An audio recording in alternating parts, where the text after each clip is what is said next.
Hello students, स्वागत है आपका हमारे यूट्यूब चैनल में।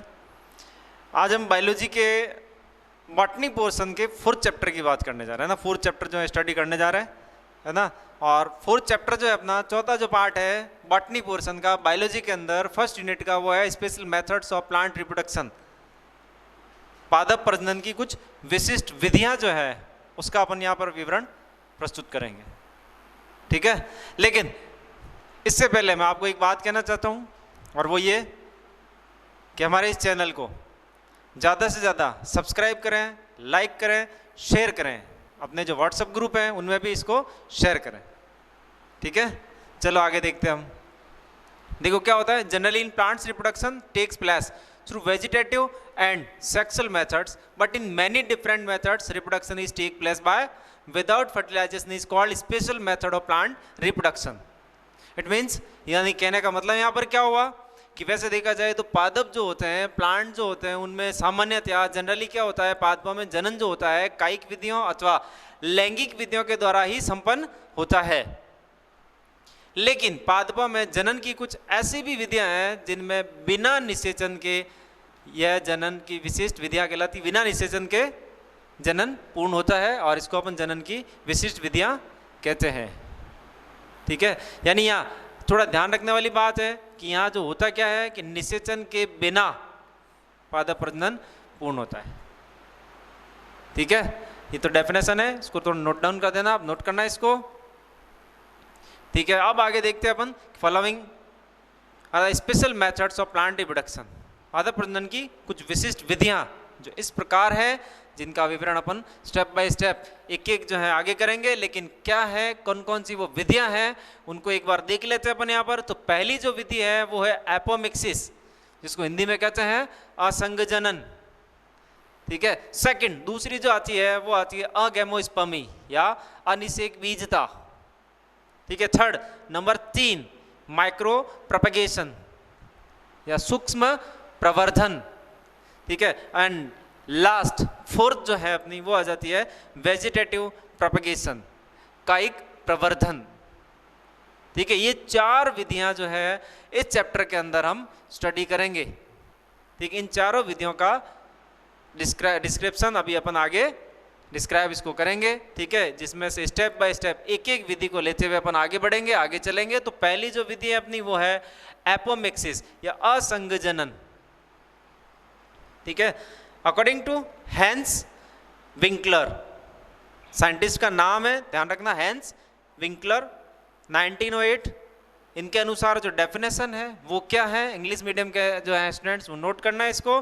क्या होता है, replacement of normal sexual reproduction by any method in which meiosis and fertilisation do not take place it's called apomixis, ठीक है। थोड़ी ध्यान रखने वाली जो बात है यहाँ पर वो ये है कि यहाँ पर एक तो मियोसिस नहीं होता है इस प्रोसेस के अंदर, और एक फर्टिलाइजेशन नहीं होता है। ध्यान रखना, मतलब ऐसी रिप्रोडक्शन का ऐसा कोई मेथड या रिप्रोडक्शन की ऐसी कोई विधि जिसके अंदर क्या नहीं हो, मियोसिस नहीं हो और फर्टिलाइजेशन नहीं हो। अगर ऐसी किसी विधि से सेक्सुअल रिप्रोडक्शन को रिप्लेस कर दिया जाए, ठीक है ना, तो वो क्या कहलाता है, तो वो कहलाता है एपोमिक्सिस, है ना। उसको अपन एपोमिक्सिस कहते हैं, है ना। हिंदी मीडियम वाले ध्यान देना, हिंदी मीडियम के अनुसार क्या होती है डेफिनेशन देखो यहाँ पर कि सामान्य लैंगिक जनन का ऐसी किसी विधि के द्वारा प्रतिस्थापन जिसमें अर्धसूत्री विभाजन या निषेचन नहीं होता हो, असंगजनन कहलाता है, ठीक है। यानी इसमें क्या क्या नहीं होता है, एक तो अर्धसूत्री विभाजन नहीं होता है और दूसरा निषेचन नहीं होता है। ऐसी किसी विधि के द्वारा अगर रिप्लेसमेंट कर दे अपन सेक्सुअल रिप्रोडक्शन को, तो वो क्या कहलाता है, एपोमिक्सिस, असंगजनन कहलाता है, ठीक है। नेक्स्ट आगे टाइप ऑफ एपोमिक्सिस। अब इसके कितने टाइप हैं, इसके 2 टाइप हैं यहाँ पर देखो। एक है फर्स्ट स्पोरोफिटिक एपोमिक्सिस, जिसको अपन हिंदी में बीजाणुद्भिद असंगजनन भी कहते हैं, और नंबर 2 सेकंड वो आ जाती है गैमेटोफिटिक एपोमिक्सिस, यानी युग्मकोद्भिद असंगजनन। ये 2 विधियां हैं असंगजनन के, ये 2 प्रकार हैं। पहला जो प्रकार है वो स्पोरोफिटिक एपोमिक्सिस, नाम से ही क्लियर है, जहां पर भी स्पोरोफिटिक शब्द आ जाता है कौन सी विधि होती है, 2N, ठीक है। और सेकंड जो है वो है गैमेटोफिटिक, और जहां पर भी गैमेटोफिटिक शब्द आता है मतलब वहां कौन सी पीढ़ी है, या अपन कह रहे हैं सेल्स कैसी होगी, एन हैप्लॉइड होगी, है ना। स्पोरोफिटिक 2n और गैमेटोफिटिक n। तो इस अकॉर्डिंग यहाँ पर दो टाइप हैं जिनको अपन आगे देखते हैं डिटेल में, ठीक है। तो पहला जो टाइप है वो आ जाता है स्पोरोफिटिक एपोमिक्सिस, बीजाणुद्वितीय आसंग जनन, है ना। नाम से ही क्लियर है, देखो स्पोरोफिटिक 2n कंडीशन है, ठीक है। तो यहाँ क्या होता है, देखो it is also called adventitive embryony, underline करना है इसको, नोट करना है इसको, ठीक है। यानी एडवेंटेटिव एम्ब्रायोनी के नाम से भी इसको जानते हैं, इसी प्रोसेस को अपन। It is also called adventitive embryony, formation of embryo from the diploid cell of nucellus और इंटेग्यूमेंट, ठीक है। ध्यान रखने वाली बात है यहाँ पर, देखो डिप्लॉयड सेल है, पहले ही कह दिया था अपन ने, है ना। स्पोरोफिटिक जनरेशन है तो सेल कैसी होगी, डिप्लॉयड होगी, 2n होगी, 2n सेल है, लेकिन वो किसकी है, न्यूसिलस और या फिर किसकी हो, इंटेग्यूमेंट की हो, ये ध्यान रखना।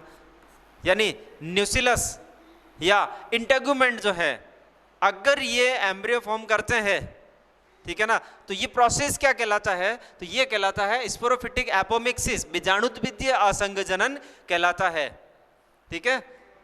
और हिंदी में थोड़ा ध्यान देना, हिंदी मीडियम के नोट करना, यहाँ पर यह अपस्थानिक भ्रूणता भी कहलाती है, इसका एक और नाम है हिंदी में अपस्थानिक भ्रूणता, ठीक है। और इसमें भ्रूण का निर्माण जो होता है वो बीजांडकाय अथवा अद्यावरण की द्विगुणित कोशिकाओं से होता है, नोट करना इसको, ठीक है। यानी कौन सी किसकी सेल से, ये किसकी कोशिका है, ये बीजांडकाय अथवा अद्यावरण की 2n सेल है, द्विगुणित कोशिकाएं हैं, अगर उनसे एम्ब्रियो बनता है तो उसको कहते हैं स्पोरोफिटिक एपोमिक्सिस, तो उसको स्पोरोफिटिक एपोमिक्सिस के नाम से जानते हैं, ध्यान रखना। नेक्स्ट आगे सेकंड आ जाती है, वो आ जाती है गैमेटोफिटिक एपोमिक्सिस, ठीक है। हिंदी में अपन कहेंगे इसको युग्मकोद्भिद आसंग जनन, ठीक है। अब यहाँ क्या होता है कि formation of embryo from the haploid cell of embryo sac, condition apply हो गई है, कौन सी, वो ये कि यहाँ पर सेल कैसी है, हैप्लॉइड सेल, और किसकी है, एम्ब्रियो सैक की, ठीक है। हैप्लॉइड आ गया यहाँ पर, क्यों गैमेटोफिटिक शब्द आया है, मैंने अभी थोड़ी देर पहले क्लियर किया था कि जहां पर स्पोरोफिटिक शब्द आ जाए वहां 2n, और जहां पर गैमेटोफिटिक शब्द आ गया वहां पर हमेशा n, ध्यान रखना, हैप्लॉइड सेल होगी, n सेल होगी, ठीक है। तो हैप्लॉइड n, है ना। और किसकी है वो, एम्ब्रियो सैक की, कोई n सेल अगर एम्ब्रियो बनाती है तो उसको क्या नाम देते हैं अपन, गैमेटोफिटिक एपोमिक्सिस, है ना। हिंदी में कहेंगे इसको युग्मकोद्भिद आसंग जनन। इसमें क्या होता है, देखो हिंदी मीडियम के अनुसार इसमें भ्रूण का निर्माण भ्रूण कोश की किसी अगुणित कोशिका से होता है, यहाँ दो शब्द हैं, भ्रूण कोश और सेकंड अगुणित कोशिका, हैप्लॉइड सेल से होता है, ठीक है ना। तो क्या कहलाता है वो, गैमेटोफिटिक एपोमिक्सिस, क्लियर। अब नेक्स्ट आगे बात करते हैं इसके टाइप की, ठीक है। गैमेटोफिटिक एपोमिक्सिस के फिर आगे दो टाइप होते हैं, जिसमें से पहला जो टाइप है वो आ जाता है पार्थेनोजेनेसिस, है ना। हिंदी में कहते हैं इसको अनिषेक जनन, ठीक है। होता क्या है इसके अंदर, embryo form from the unfertilised egg cell, यहां पर जो एम्ब्रियो बन रहा है वो किससे बन रहा है, अनफर्टिलाइज्ड एग सेल से बन रहा है, ध्यान रखना, अनफर्टिलाइज्ड एग सेल से अगर एम्ब्रियो बनता है तो क्या कहलाती है वो कंडीशन, क्या कहलाएगी, पार्थेनोजेनेसिस या अनिषेक जनन कहलाएगी, है ना। हिंदी के अनुसार जो डेफिनेशन होगी, हिंदी के अनुसार इसका मतलब क्या होगा कि अनिषेचित अंड कोशिका से भ्रूण का निर्माण होना अनिषेक जनन कहलाता है, ठीक है, नोट करना है इसको। नेक्स्ट आगे चलते हैं, सेकंड जो टाइप है इसका वो आ जाता है एपोगेमी, जिसको हिंदी में अपन अपयुग्मन भी कहते हैं, ठीक है।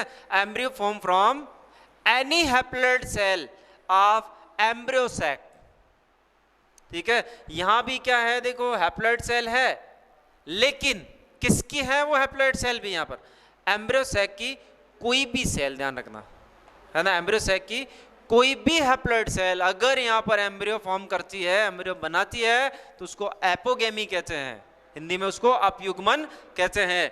मतलब भ्रूण का निर्माण भ्रूण कोश की किसी भी अगुणित कोशिका से होता है, यानी भ्रूण कोश की किसी भी अगुणित कोशिका से अगर भ्रूण का निर्माण होता है, ठीक है ना, तो कंडीशन क्या कहलाएगी?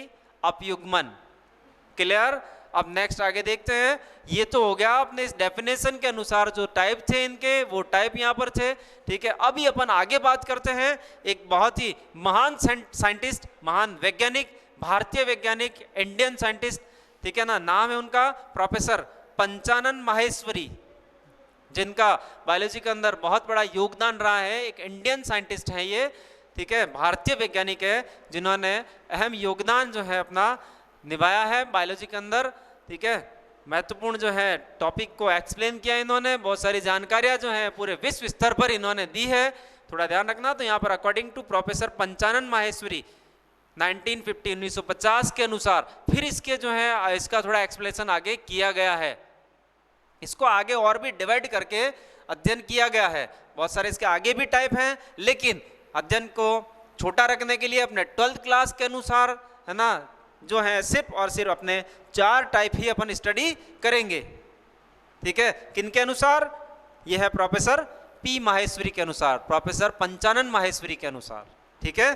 तो देखो यहाँ पर इनके अनुसार वैसे देखा जाए तो 2 टाइप होते हैं, और इन 2 टाइप को फिर आगे और भी ज्यादा डिवाइड किया जाता है। इनके अनुसार जो 2 टाइप है वैसे देखा जाए तो वो है नॉन रिकरेंट एपोमिक्सिस और रिकरेंट एपोमिक्सिस। ये 2 ही टाइप हैं, यानी हिंदी में कहना चाहे तो अनावृत्तीय असंग जनन और पुनरावृत्तीय असंग जनन 2 टाइप हैं। फिर आगे इनको और डिवाइड किया जाता है, बहुत बड़ा जो टॉपिक हो जाता है, लेकिन अपने 12th क्लास के अकॉर्डिंग जो है एक छोटा टॉपिक यहाँ पर एक्सप्लेन किया गया है, जिसके कुछ पॉइंट यहाँ पर अपन ने एक्सप्लेन किए हैं और एक्सप्लेन करेंगे अपन आगे, ठीक है। अध्ययन को छोटा किया गया यहाँ पर, ठीक है। कॉलेज लेवल पर और आगे इसको अगर अपन देखेंगे तो काफी बड़ा टॉपिक मिल जाएगा आपको, ठीक है। यहाँ पे देखते हैं अपन, तो यहाँ जो टाइप है ना, वो है पहला नॉन रिकरेंट एपोमिक्सिस, जिसको अनावृत्ति असंग जनन भी कहते हैं। सेकंड जो आ जाता है वो रिकरेंट एपोमिक्सिस यानी पुनरावृत्ति असंग जनन, जिसके पुनः 2 भाग हो जाते हैं। पहला वह जनरेटिव एपोमिक्सिस और सेकंड होता है सोमेटिक एपोमिक्सिस, है ना। हिंदी में कहना चाहें तो पुनरावृत्ति असंग जनन के फिर 2 प्रकार हैं। पहला जो प्रकार है वो है जनन अपबीजाणुता, और सेकंड जो भाग है वो हो जाता है कायिक अपबीजाणुता, अर्थात इसके फिर आगे 2 टाइप हैं, ठीक है। और तीसरा फिर आगे बात करते हैं, थर्ड जो टाइप है उसकी बात करते हैं, तो थर्ड आ जाता है एडवेंटेटिव एम्ब्रायोनी, अपस्थानिक भ्रूणता, ठीक है। और फोर्थ चौथा जो पार्ट आता है वो है वेजिटेटिव एपोमिक्सिस, कायिक असंग जनन, ठीक है। ये 4 प्रकार जो है पी माहेश्वरी के अनुसार अपनी बुक के अंदर दिए गए हैं, है ना। इसको अपन यहाँ एक्सप्लेन करेंगे स्टेप बाय स्टेप, एक एक को आगे देखेंगे। देखते हैं आगे। यस, तो नेक्स्ट आगे जो हम असंग जनन के प्रकार की बात करेंगे ना, आगे जो है असंग जनन के प्रकार की बात करेंगे, टाइप ऑफ एपोमिक्सिस, है ना। इसमें क्या होता है देखो, according to P Maheshwari there are 4 types, है ना। लास्ट अपन ने कहा था, है ना, यानी पी माहेश्वरी के अनुसार, प्रोफेसर पंचानन माहेश्वरी के अनुसार इनके 4 प्रकार थे। 4 प्रकार में से पहला नॉन रिकरेंट एपोमिक्सिस अनावृत्ति असंग जनन, सेकंड वो हो जाता है रिकरेंट एपोमिक्सिस पुनरावृत्ति असंग जनन। नेक्स्ट आगे 4th जो है अपना हो जाता है, ठीक है, सॉरी 3rd जो हो जाता है एडवेंटेटिव एम्ब्रियोनी अपस्थानिक भ्रूणता, और चौथा जो हो जाता है वेजिटेटिव एपोमिक्सिस कायिक असंग जनन, ठीक है। तो ये पी माहेश्वरी के अनुसार जो है प्रकार है। वैसे अपन ने लास्ट और भी कहा था कि पी माहेश्वरी के अनुसार क्या है कि बहुत सारे जो प्रकार हैं, लेकिन अपने 12th क्लास के अकॉर्डिंग अपने 4 प्रकार हैं। चारों प्रकारों में से पहला जो प्रकार है, पहला जो टाइप है नॉन रिकरेंट एपोमिक्सिस अनावृत्ति असंग जनन, है ना। Haploid embryo sac is form from megaspore mother cell means MMC, है ना। शॉर्ट में आप इसको एमएमसी भी बोल सकते हैं, मेगास्पोर मदर सेल, ठीक है। यानी यहाँ पर एक हैप्लॉइड एम्ब्रियो बन रहा है ना, अगुणित भ्रूण का निर्माण हो रहा है यहाँ पर, किससे? मेगास्पोर मदर सेल से, है ना, एमएमसी से। यानी गुरु बीजाणु मात्र कोशिका से अगुणित भ्रूण का निर्माण होना क्या कहलाता है? नॉन रिकरेंट एपोमिक्सिस यानी अनावृत्ति असंग जनन कहलाता है, ठीक है। अब नेक्स्ट आगे देखो, इसमें फिर आगे इसके 2 टाइप यहाँ पर। पहला जो है हैप्लॉइड पार्थेनोजेनेसिस, है ना, अगुणित अनिषेक जनन, नाम से क्लियर है देखो, अगुणित अनिषेक जनन हिंदी में, है ना, और इंग्लिश में यहाँ पर हैप्लॉइड पार्थेनोजेनेसिस। हैप्लॉइड मतलब क्या हो जाता है? एन, पता है अपने को, number of chromosome just half, ठीक है। हैप्लॉइड पार्थेनोजेनेसिस ये भी पता है अपने को, विदाउट फर्टिलाइजेशन, है ना, एम्ब्रियो फॉर्म। यहाँ देखो तो क्या होता है? Embryo form from haploid egg cell, without fertilisation is called haploid parthenogenesis. ठीक है, अगुणित अनिषेक जनन का मतलब क्या है? बिना निषेचन के अगुणित अंड कोशिका से भ्रूण का निर्माण होना क्या कहलाता है? वो कहलाता है अगुणित अनिषेक जनन या haploid parthenogenesis. Clear? Firstly studied by Jorgensen in 1928। इसका जो प्रथम बार जो अध्ययन किया गया था वो किसके द्वारा किया गया था? जॉर्जेनसन साइंटिस्ट का नाम है। 1928 के अंदर पहली बार इसको अध्ययन किया गया था। नेक्स्ट आगे दूसरा जो टाइप हो जाता है हैप्लॉइड एपोगेमी, अगुणित अपयुग्मन। Embryo is form from a cell of female gametophyte other than the egg cell without fertilization is called haploid apogamy। Hindi में अगर अपन कहना चाहें तो क्या होता है? बिना निषेचन के मादा युग्मकोद्भिद की किसी कोशिका, किसके अलावा? अंड कोशिका के अलावा से भ्रूण का निर्माण होना क्या कहलाता है? अगुणित अपयुग्मन कहलाता है। क्लियर? यह पाया जाता है किसके अंदर? मेज एंड धतूरा, मक्का और धतूरा के अंदर ऐसा होता है। ठीक है, यानी इसमें जो एम्ब्रियो फॉर्म होता है वो क्या कहलाता है? यानी प्रोसेस क्या कहलाता है? अगुणित अपयुग्मन कहलाता है, हैप्लॉइड एपोगेमी कहलाता है। ठीक है, अब नेक्स्ट आगे देखो, रिकरेंट एपोमिक्सिस यानी पुनरावृत्तीय असंघजन, it is also called gametophytic apomixis. Underline करना आप इसको, नोट करना, gametophytic apomixis, it is also called gametophytic apomixis. ठीक है, यानी यहां पर इसका एक और नाम है, गैमेटोफिटिक एपोमिक्सिस भी कहते हैं इसको। इनकम्प्लीट मियोसिस, इनकम्प्लीट मियोसिस हो गया यहां पर। In this apomixis the female gametophyte has diploid chromosomes like the mother plant. ठीक है, कहने का मतलब यहां पर क्या हुआ कि यह युग्मकोद्भिद असंघजनन भी कहलाता है, और इस असंघजनन में अपूर्ण अर्धसूत्री विभाजन होता है। ठीक है, और जिससे मादा युग्मकोद्भिद में द्विगुणित गुणसूत्र होते हैं अपने मातृ पादप के समान। ठीक है, तो क्या कहलाएगा? पुनरावृत्ति असंघजनन कहलाएगा। ये दो टाइप थे अकॉर्डिंग टू पी माहेश्वरी, है ना। पी माहेश्वरी के अनुसार ये दो प्रकार थे। अब तीसरा जो प्रकार है, सॉरी पहले इसके फिर आगे दो टाइप हैं, पहले वो देख लेते हैं फिर तीसरे टाइप में चलते हैं ना। इसके दो टाइप जो है, पहला हो जाता है वो जनरेटिव एपोस्पोरी। ठीक है, जनन अप बीजाणुता। थोड़ा यहाँ पर एक ध्यान रखने वाली जो बात है ना, देखो यहाँ पर दो शब्द थोड़े ध्यान रखने आपको, है ना। और वो क्या क्या है? देखो यहाँ पर formation of embryo sac from the diploid cell of archesporium. ठीक है, यानी यहाँ एम्ब्रियोसैक बन रहा है, ध्यान रखना इसको, है ना। पहले क्या बन रहा है? एम्ब्रियोसैक। और एम्ब्रियोसैक बन किससे रहा है? आर्किस्पोरियम से बन रहा है। आर्किस्पोरियम जो सेल है इससे बन रहा है। ठीक है, and diploid embryo is formed from diploid cell of embryosac। ठीक है, अब दोबारा जो बन रहा है ना वो क्या बन रहा है? देखो एम्ब्रियो। ठीक है, तो थोड़ा ध्यान देना यहां पर। देखो सबसे पहले कौन किससे बन रहा है ना, तो वो शॉर्ट में लिख देता हूं मैं यहां। देखो सबसे पहले आर्किस्पोरियम सेल है, आर्किस्पोरियम सेल से कौन बना? एम्ब्रियोसैक। ठीक है, और एम्ब्रियोसैक से फिर आगे क्या बन रहा है? फिर इससे आगे बन रहा है डिप्लॉयड बन रहा है, लेकिन थोड़ा ध्यान देना यहां पर, डिप्लॉयड एम्ब्रियो। ये है देखो यहां पर, यानी ये जो ऊपर लाइन लिखी हुई है ना उसका मतलब ये रहा। देखो यहां पर आर्किस्पोरियल सेल है, आर्किस्पोरियल सेल से क्या बना? एम्ब्रियोसैक। ठीक है, एम्ब्रियोसैक से फिर आगे जाकर क्या बन रहा है? डिप्लॉयड एम्ब्रियो बन रहा है। ठीक है, तो हिंदी में अगर अपन कहना चाहें तो क्या होता है? देखो सबसे पहले प्रपसु कोशिका होती है ना। प्रपसु कोशिका से भ्रूण कोश का निर्माण होता है, पहले अंडरलाइन करना। और फिर इस भ्रूण कोश से आगे जाकर क्या बनता है? वो देखो आगे, तथा भ्रूण कोश की द्विगुणित कोशिका से भ्रूण का निर्माण होता है। इसको अंडरलाइन करना। देखो इसको ढंग से समझना, फिर कह रहा हूं मैं आपको। सबसे पहले क्या देखो, आर्किस्पोरियल सेल है, आर्किस्पोरियम है।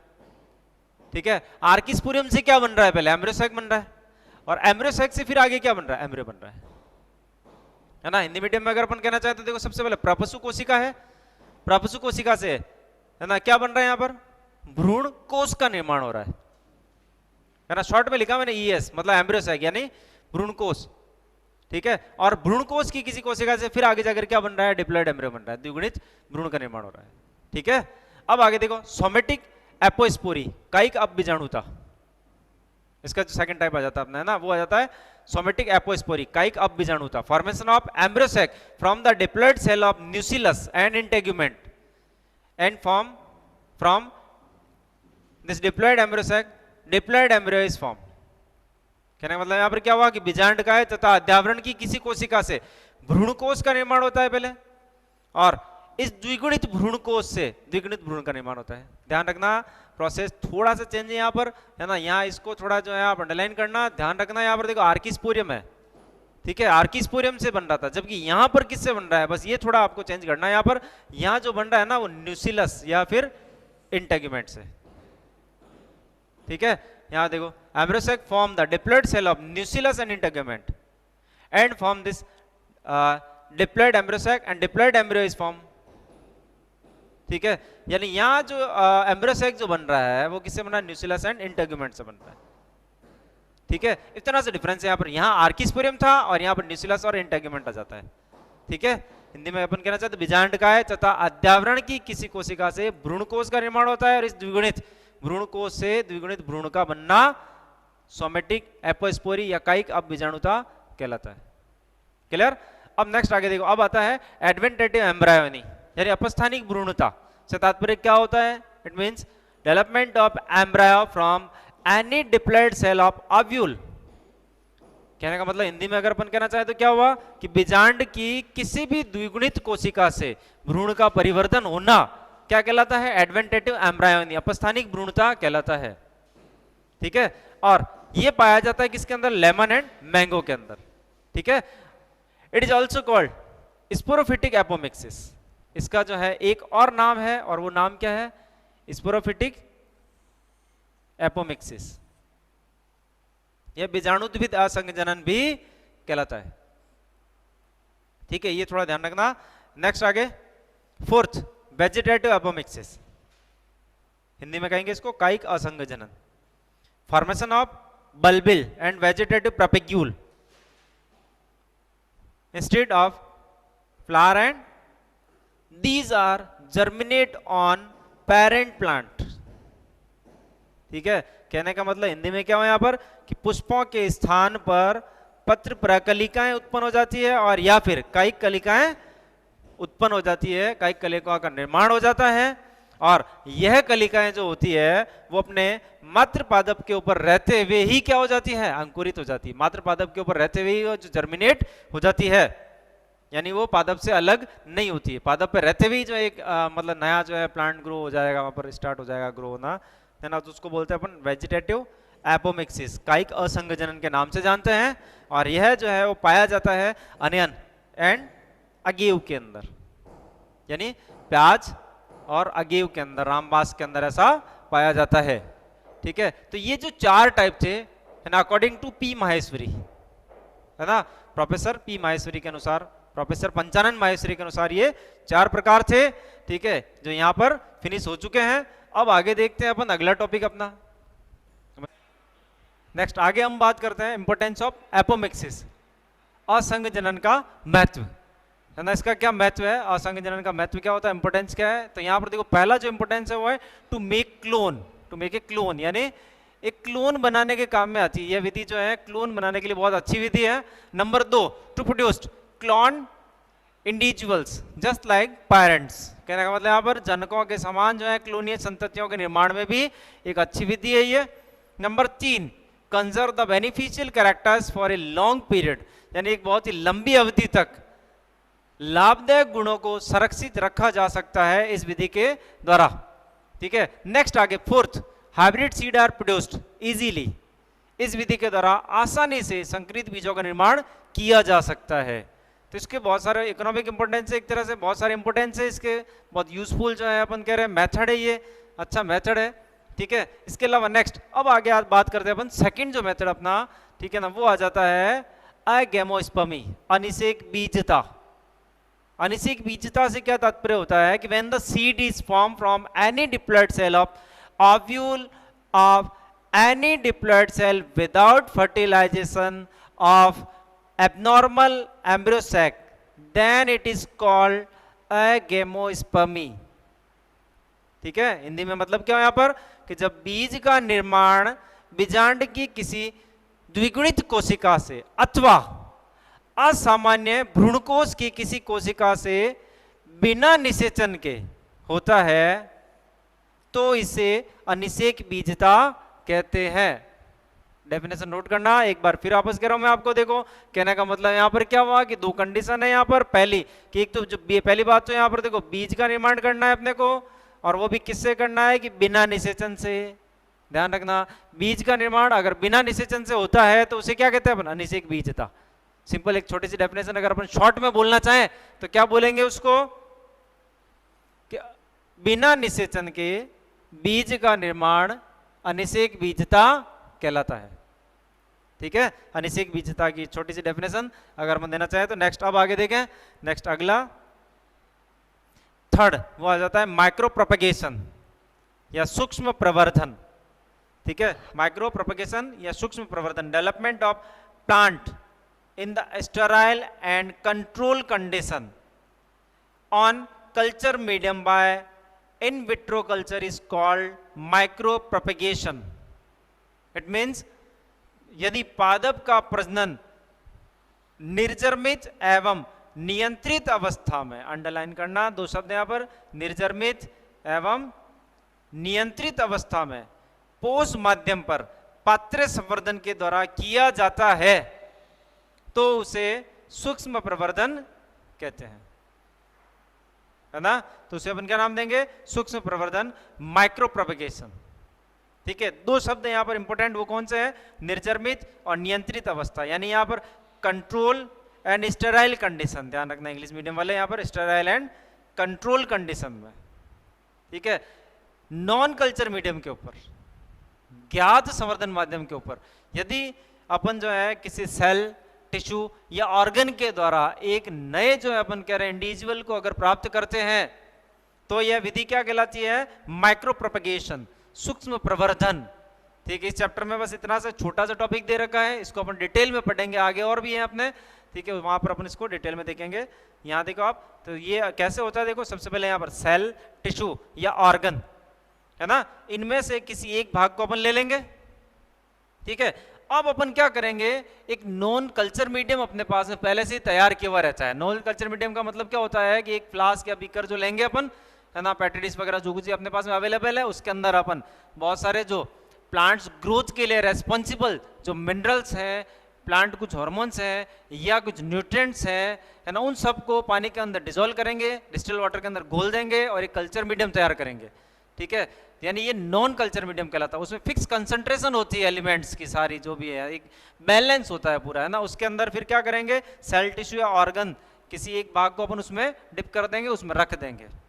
ठीक है, जब उस टिश्यू को या सेल को वो न्यूट्रिएंट्स मिलेंगे तो वो डिवीजन स्टार्ट करेगी, सेल जो उसमें डिवीजन स्टार्ट करेगी, बहुत सारा एक बड़ा सा ग्रुप बन जाएगा, है ना, जिसको अपन क्या नाम देते हैं आगे, कैलस। वो कैलस कहलाता है।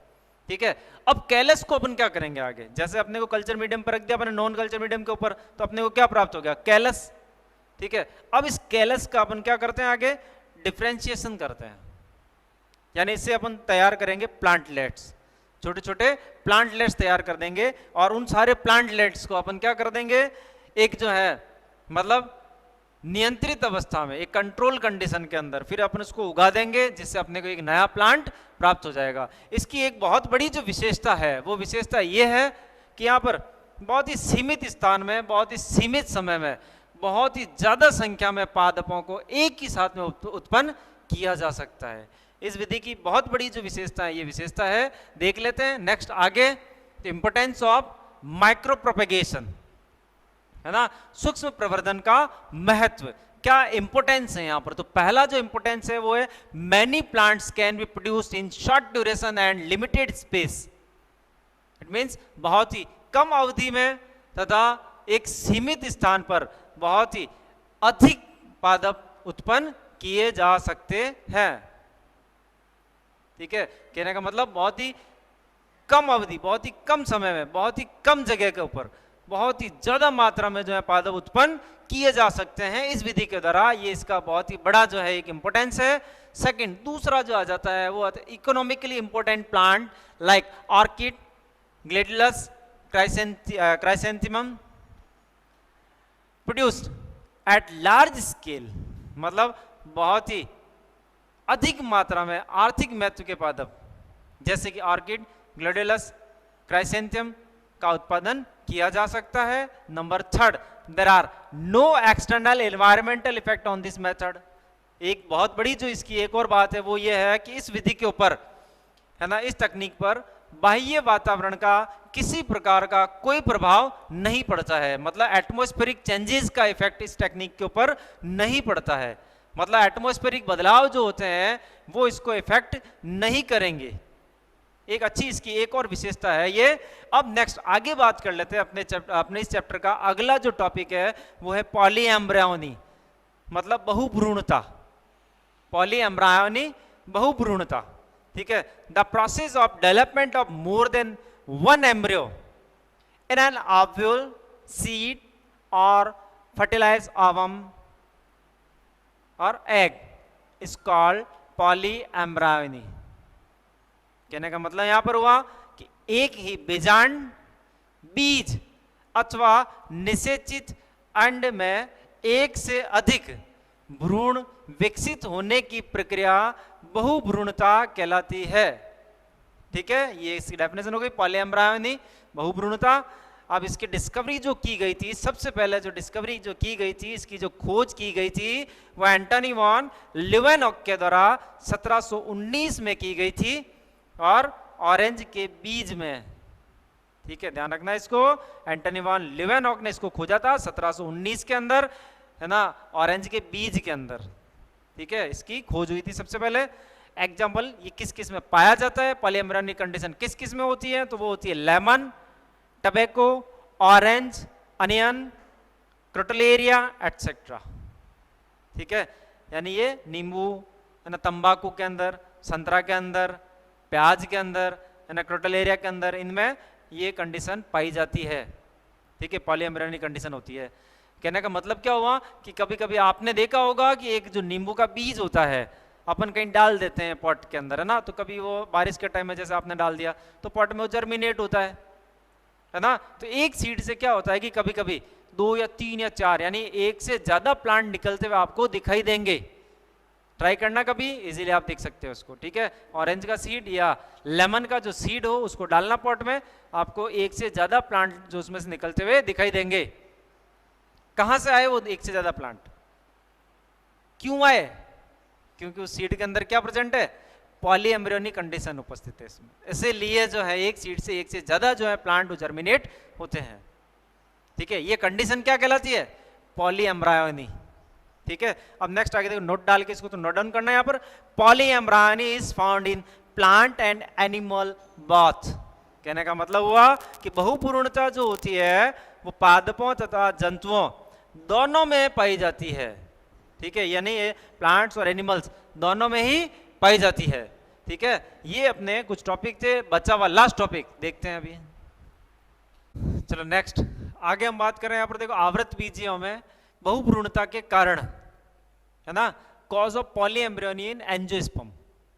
यानी एंजियोस्पर्म प्लांट में जो पॉलीएम्ब्रियोनी होती है वो क्यों होती है, किस वजह से होती है, किस कारण से होती है, यहाँ अपन उसका डिस्कशन करेंगे यहाँ पर। तो पहला जो रीजन है, फर्स्ट जो इसका रीजन है पॉलीएम्ब्रियोनी का, वो है ड्यू टू क्लीवेज इन प्रोएम्ब्रियो, यानी प्राक भ्रूण में विदलन की वजह से जो है ये बहुभ्रूणता उत्पन्न होती है, पॉलीएम्ब्रियोनी होती है यहाँ पर, है ना। फर्स्ट ये हो गया। सेकंड कंडीशन होती है along with the egg cell in embryo sac the development of embryo from other cell. ठीक है, सेकंड कंडीशन, कहने का मतलब यहाँ पर हुआ कि भ्रूण कोश में जो अंड कोशिका होती है के साथ साथ जो अन्य कोशिकाएं होती है उनसे जो है भ्रूणीय परिवर्तन हो जाता है।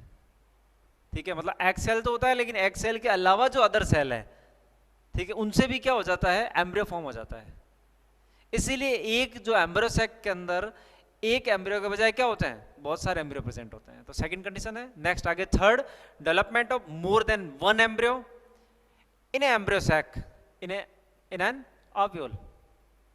इट मीन्स बीजांड में एक से अधिक भ्रूणों के विकास से भी पॉलीएम्ब्रियोनी होती है। ठीक है, कहने का मतलब यहां पर क्या हुआ कि जो एक बीजांड है, उस बीजांड के अंदर क्या हो जाता है, एक से ज्यादा जो है अपन कह रहे हैं कि एम्ब्रियो सैक बन जाते हैं। ठीक है, और उस प्रत्येक एम्ब्रियो सैक में जो है एक एम्ब्रियो का विकास हो जाएगा, भ्रूण का विकास हो जाएगा। तो यानी इस वजह से क्या हो जाएगा, एक से ज्यादा जो है भ्रूणों का निर्माण हो जाएगा यहां पर, यानी पॉलीएम्ब्रियोनी हो जाएगी। ठीक है, नेक्स्ट अगली बात करते हैं अपन आगे, by the activity of sporophytic cells in ovule, यानी बीजांड में बीजाणुत्भिद कोशिका की सक्रियता से। ठीक है, यानी एक बीजांड के अंदर बीजाणुत्भिद कोशिका होती है, ठीक है, स्पोरोफिटिक सेल होती है, उसकी एक्टिविटी से भी जो है पॉलीएम्ब्रियोनी संपन्न होती है, पॉलीएम्ब्रियोनी हो जाती है इसकी वजह से भी। ठीक है, तो एक कारण ये भी है इसका। क्लियर? अब आगे देखो, it can be categorised as, इसको जो है अपन निम्न प्रकार से वर्गीकृत कर सकते हैं या वर्गीकृत किया जा सकता है। इसके जो है कुछ प्रकार भी दे रखे हैं पॉलीएम्ब्रियोनी के। ठीक है, बहुभ्रूणता के कुछ प्रकार भी हैं जो यहां पर दिए गए हैं। पहला जो प्रकार है वो है क्लीवेज पॉलीएम्ब्रियोनी, यानी विदलन बहुभ्रूणता। ठीक है, अब विदलन बहुभ्रूणता से क्या तात्पर्य होता है, many embryo develop due to cleavage in zygote और प्रोएम्ब्रियो, यानी यहां पर क्या हो रहा है, यहां जो है क्लीवेज हो रहा है, लेकिन किसके अंदर, जायगोट और प्रोएम्ब्रियो के अंदर बार बार क्लीवेज होगा, और ये क्लीवेज होने की वजह से क्या हो जाएगा, यहां पर बहुत सारे एम्ब्रियो बन जाएंगे, बहुत सारे क्लीवेज होंगे, है ना। और हर एक टुकड़ा क्या करेगा, यहां पर क्लीवेज होने के बाद में प्रत्येक जो ग्रुप बनेगा सेल्स का, जो मास होगा, जो टुकड़ा होगा, वो एक एम्ब्रियो बना लेगा। तो इसीलिए बहुत सारे क्लीवेज होंगे तो बहुत सारे जो अपन कह रहे हैं सेल के ग्रुप बनेंगे, हर एक सेल का ग्रुप एक एम्ब्रियो बना देगा, तो मतलब क्या हुआ, यहाँ पर बहुत सारे एम्ब्रियो फॉर्म हो जाएंगे। ठीक है, यानी युग्मनज अथवा प्राक भ्रूण में विदलन के कारण एक से अधिक भ्रूण का परिवर्तन होता है यहां पर। नेक्स्ट आगे, there are 3 type of polyembryony in Eulophia and orchid. ठीक है, एक ऑर्किड होता है ना, यूलोफिया जो एक प्रकार का ऑर्किड होता है, में 3 प्रकार की विदलन बहुभ्रूणता पाई जाती है। ये इसका एग्जाम्पल है, ध्यान रखना। यूलोफिया के अंदर जो कि एक ऑर्किड है, में 3 प्रकार की जो है विदलन बहुभ्रूणता पाई जाती है। ठीक है, यानी क्लीवेज पॉलीएम्ब्रियोनी पाई जाती है।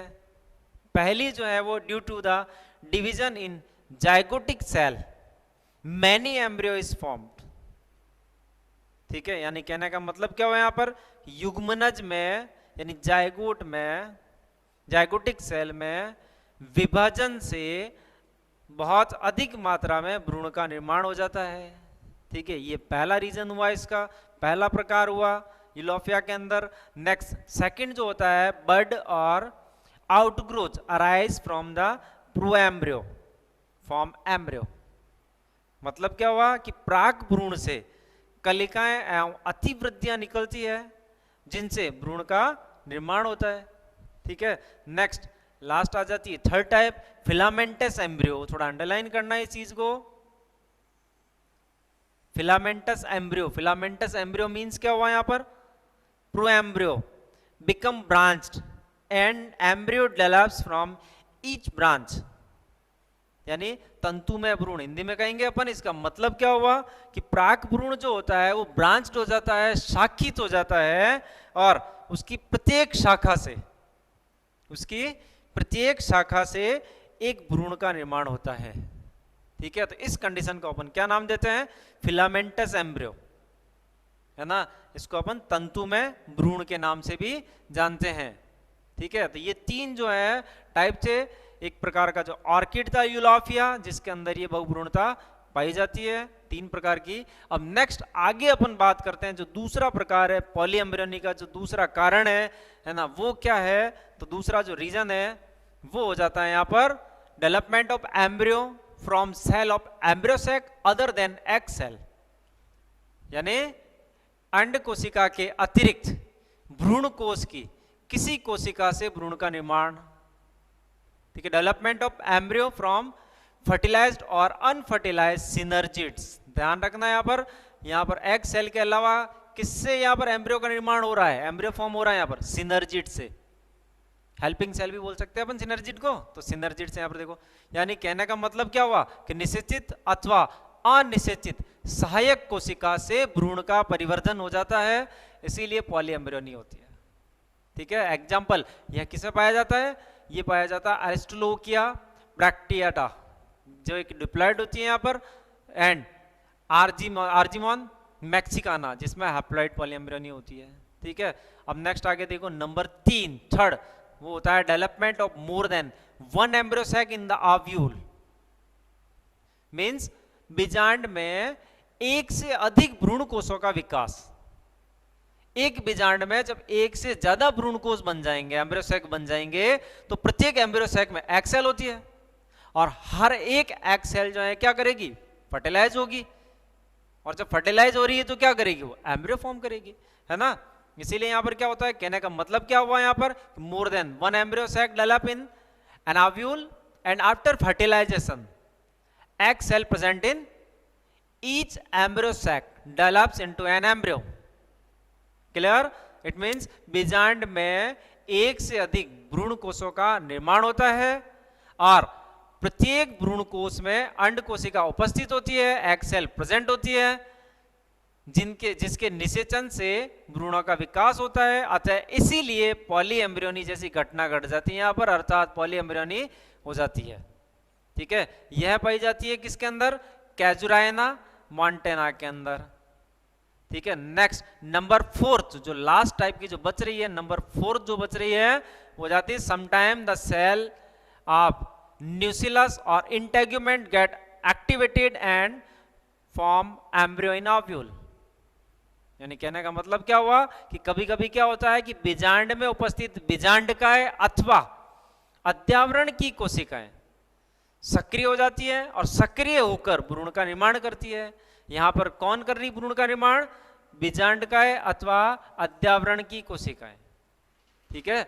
बीजांडकाएं अथवा अध्यावरण की कोशिकाएं यानी सेल ऑफ न्यूसिलस और इंटेग्यूमेंट एक्टिव होगी, और एक्टिव होने के बाद में वो एम्ब्रियो फॉर्म करेगी, ठीक है। तो मतलब यहां पर क्या हुई, देखो definition, the embryo develop in such manner is called adventitive embryo, ठीक है। मतलब इस तरीके से बनने वाला जो भ्रूण है वो क्या कहलाएगा, adventitive embryo, and the polyembryony is called adventitive polyembryony, ठीक है। यानी इस प्रकार से विकसित भ्रूण अपस्थानिक भ्रूण कहलाता है, तथा बहुभ्रूणता की इस प्रक्रिया को अपस्थानिक बहुभ्रूणता कहते हैं, ठीक है।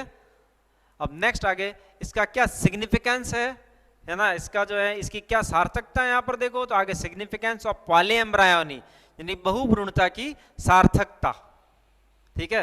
पहली जो है वो हो जाती है adventitive embryo develop from nucellus is similar to the mother plant, ठीक है। कहने का मतलब यहां पर क्या हुआ कि जो एडवेंटेटिव एम्ब्रियो है यानी अपस्थानिक जो भ्रूण है ना, वो किससे डेवलप हुआ, न्यूसिलस से डेवलप होने वाला, यानी बीजांडकाय से परिवर्तित होने वाला जो एडवेंटेटिव एम्ब्रियो है वो अपने मदर प्लांट के समान होता है, यानी मातृ पादप के समान होता है। कारण क्योंकि यहाँ पर क्या हो रहा है, फर्टिलाइजेशन तो हो नहीं रहा है, पॉलीएम्ब्रियोनी अदर सेल से हो रही है यहाँ पर, और यहाँ पर किसकी वजह से हो रही है, वो न्यूसिलस के कारण पॉलीएम्ब्रियोनी हो रही, न्यूसिलस के कारण है जो एम्ब्रियो यहाँ पर फॉर्म हो रहा है। अच्छा, इसीलिए ये क्या होगा, बिल्कुल सिमिलर होगा अपने मदर प्लांट के, ये पहला सिग्निफिकेंस है। इसके अलावा नेक्स्ट आगे सेकंड जो हो जाता है वो adventitive embryo develop from nucellus are full of vigour, है ना। यानी कहने का मतलब क्या है, यहाँ पर भी जो न्यूसिलस की वजह से, न्यूसिलस के कारण जो बनने वाला एडवेंटेटिव एम्ब्रियो है ना, तो ये क्या है यहाँ पर, इसमें जो है ये विगोर से फुल होगा, ठीक है, यानी ओज से फुल होगा ये। इसके अलावा number third, embryo develop from nucellus is disease free. एक और कंडीशन है यहाँ पर कि अगर कोई न्यूसिलस से यानी बीजांड काय से अगर एम्ब्रियो फॉर्म हो रहा है तो वो क्या होगा, वो डिजीज फ्री होगा। ठीक है, मतलब उसमें किसी टाइप की कोई डिजीज नहीं लगेगी, डिजीज फ्री होगा। बहुत सारे डिजीज फ्री प्लांट अपन तैयार कर सकते हैं, वायरस रेजिस्टेंट प्लांट भी तैयार किए जा सकते हैं जिसके ऊपर वायरस का कोई इफेक्ट नहीं होगा। इसके अलावा नंबर 4, हैप्लॉइड एम्ब्रियो है important use in the field of cytology. कहने का मतलब यहां पर हुआ कि साइटोलॉजी के अंदर, कोशिका विज्ञान के अंदर हैप्लॉइड एम्ब्रियो का यानी अगुणित भ्रूण का बहुत बड़ा जो है महत्वपूर्ण योगदान होता है। ठीक है, बहुत बड़ा जो है यूजेज होता है यहाँ पर हैप्लॉइड एम्ब्रियो का स्टडी के अंदर, साइटोलॉजी के अंदर। नेक्स्ट लास्ट जो बचता है अपना वो हो जाता है 5th जो टाइप है, the haploid embryo can be developed into homozygous line. ठीक है, यानी यहाँ पर होमोजाइगस लाइन के द्वारा अपन एक जो है हैप्लॉइड एम्ब्रियो जो है वो तैयार किया जा सकता है। और आफ्टर कॉल्चिसिन ट्रीटमेंट, अंडरलाइन करना है इसको, और ऐसा जो एम्ब्रियो तैयार हुआ है उसका बाद में जो है अपन क्या करें, कॉल्चिसिन से अगर ट्रीटमेंट करें तो which has importance in the plant reproduction, जिसका एक बहुत बड़ा महत्वपूर्ण योगदान होता है प्लांट रिप्रोडक्शन के अंदर। तो ये इसके कुछ सिग्निफिकेंस थे, है ना। और इसी के साथ में जो है अपना चैप्टर यहाँ पर फिनिश होता है।